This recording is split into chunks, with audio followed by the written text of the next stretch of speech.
Hey folks, how y'all doing in the land of grills? Got the Z grills out. I gotta put this up because I can't remember what it's a ZPG7052B, 700 square inches, folks.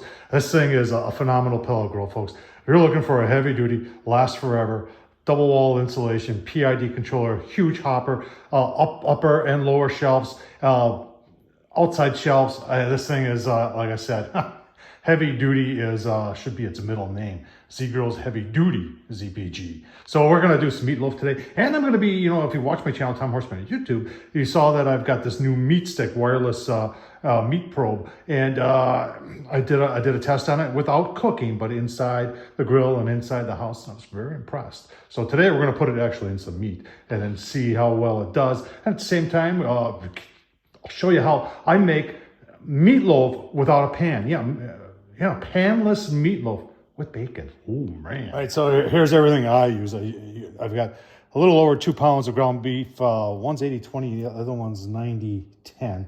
Not really sure why I did that. I got a pound of Johnsonville mild Italian. Don't use hot, it'll overpower it. I've got a pack of Ritz crackers. I know this is crazy. I got some salsa, mild salsa I put in there. I've got onion celery, and I think there's some green pepper in there. I got from the grocery store, and then I'm gonna do a bacon weave on top of it. Cheapest bacon I can find. That's what I usually use. Mix these all together, folks, and I'll show you as we proceed. All right, so I forgot to mention 2 eggs. So 2 eggs. I've got put your favorite seasoning in there. My current favorite seasoning, and a lot of this stuff is from my buddy Darren over at Fire and Water Cooking. I'll leave the link down below where you can get this on Amazon. It's all-purpose black. If you haven't ever had black garlic, it's got salt in it too, no sugar. This stuff is good stuff. Get it all combined, wash your hands real good, wash your hands after and during. And once we get it all mixed together, then we'll add the crackers. And then we've got our pan here, which we're gonna spray with Pam. Put it in there, form our loaf, put it in the freezer for about maybe 20 minutes, let it crust over, and then we'll release it, put it on the grill. All right, when it's all mixed up, that's what it looks like.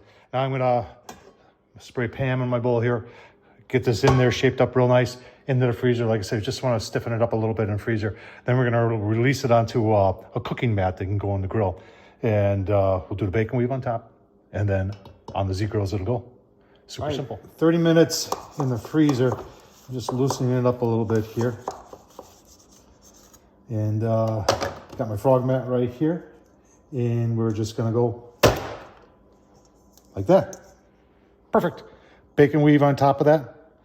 And on the grill will go. Yeah, don't need no pan. Right, there's the bacon leaf, a little seasoning on top of it. Oh man, let's get her on the grill. All right, folks, coming up on about an hour and a half, you can see the Z-Grills doing a very, very nice job. Holds temp very, very well. I've had this MeatStick now going, and this is the base station you got to put within 6 feet. And I've been down in the basement and I've been all over the house. This thing's been working. This is Bluetooth, and it's going through windows and doors and multiple windows and doors into my basement under Bluetooth working. We all know that you start walking into, when you have doors and windows, you can barely get 130, maybe 30 feet out of this. So the MeatStick is doing a great job. Take a look at the meatloaf, because that's why we're here. Oh man, cooking along very nicely.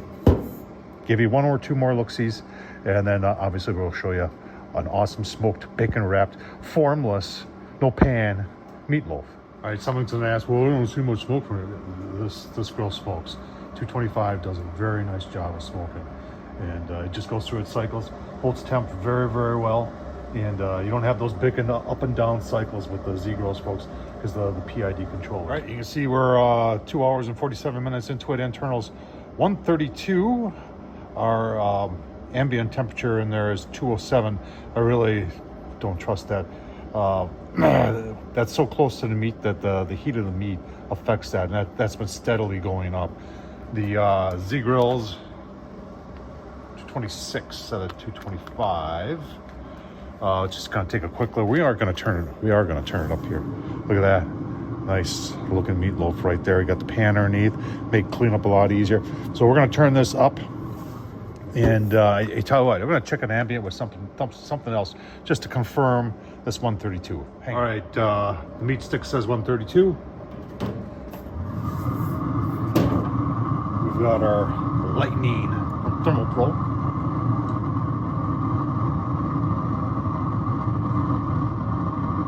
Lightning says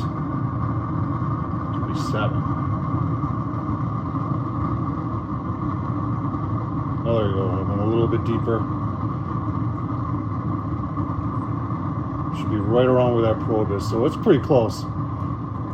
So I'm pretty impressed so far with the results of the MeatStick. One of the things the fact that it's Bluetooth and it's going through walls and goes into my basement and goes further than any other the Bluetooth ones on the market is really impressive. So I'll keep going here. You can see we got. I'm going to turn the Z grills up here. I think the 325 just to brown up that bacon. Oh man, let's take a look here. Cut open a slice right out of the middle. Oh, look at that. Smoke ring on there. Oh man. I got a little end cut here. That is just a beautiful looking meatloaf. Oh, think about meatloaf sandwiches, cutting that in half on rye bread. So good. So maybe a little raw onion on there, maybe a little of the Secret Stadium sauce. Oh, making my mouth water, folks. This is to die for. I don't know why I don't do this more often. Did this on the Z Grills. We wanted to check out the MeatStick and see how well it did. It did a very nice job. Dialed things in. I'm very impressed with the way the Bluetooth works going into your house. It actually went into my basement. No problems. And of course, the Z Grills did a great job. Tom Horsman, YouTube, thumbs up, leave a comment. And as always, thanks for watching.